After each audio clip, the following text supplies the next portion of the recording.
రంగారెడ్డి జిల్లా ఇబ్రహీంపట్నం మున్సిపాలిటీ పరిధిలోని షెరిగూడ ప్రభుత్వ పాఠశాలను విద్యాశాఖ కమిషన్ చైర్మన్ ఆకునూరి మురళి పరిశీలించారు. విద్యార్థులతో కలిసి మధ్యాహ్న భోజనం చేశారు.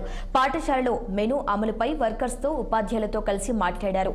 ఈ సందర్భంగా ఆయన మాట్లాడుతూ రాష్ట్రంలో ఈ మధ్యకాలంలో మధ్యాహ్న భోజన పథకంలో అనేక చోట్ల సమస్యలు వచ్చాయని, ఈ నేపథ్యంలోనే పాఠశాలను సందర్శించినట్టు తెలిపారు. జిల్లా పరిషత్ హై స్కూల్ ఇబ్రహీంపట్నం మండలం రంగారెడ్డి జిల్లాలో విజిట్ చేయడం జరిగింది.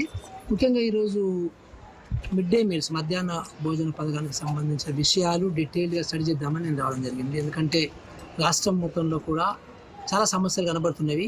అసలు ఏంటి సమస్యలు, ఎక్కడ సమస్యలు ఎందుకు వస్తున్నవి అనేది మేము కొంచెం డీటెయిల్గా ఈరోజు టీచర్లతో మాట్లాడి, మిడ్ డే మీల్స్ వర్కర్స్తో మాట్లాడి, పిల్లలతో మాట్లాడి కొన్ని విషయాలు తెలుసుకున్నాము. సో దీంట్లో ప్రధానంగా పేమెంట్స్ డిలే అవుతున్నాయి యాక్చువల్గా. అట్లాగే ఈ కాస్టింగ్లో కూడా కొన్ని ఇష్యూస్ ఉన్నవి. ఉదాహరణకి ఎగ్ కాస్ట్ మనకి 5 రూపాయలు ఇస్తుంది గవర్నమెంట్, బట్ బయట 7 రూపాయలు ఉంది. ఇలాంటి కొన్ని సమస్యలు ఉన్నవి. సో వాళ్ళతో మాట్లాడిన డీటెయిల్గా, సో వాళ్ళకు పేమెంట్స్ సంబంధించినవి కూడా చాలా అంటే క్లారిటీ అనేది వాళ్ళ పాపం లేదు. కొన్ని విషయాలు, చాలా విషయాలు తెలిసినవి. సో డెఫినెట్గా వీటికి సంబంధించి స్టేట్ గవర్నమెంట్లో కొంచెం పాలసీని చేంజ్ చేయాల్సిన అవసరం కనబడుతున్నది. సో అదర్వైజ్ ఈ స్కూల్లో నాకు చాలా హ్యాపీ అనిపించింది. మిడ్ డే మీల్స్ నేను వాళ్ళ సర్ప్రైజ్ విజిట్ చూసాను. యాక్చువల్లీ ఎవరికి చెప్పలేదు.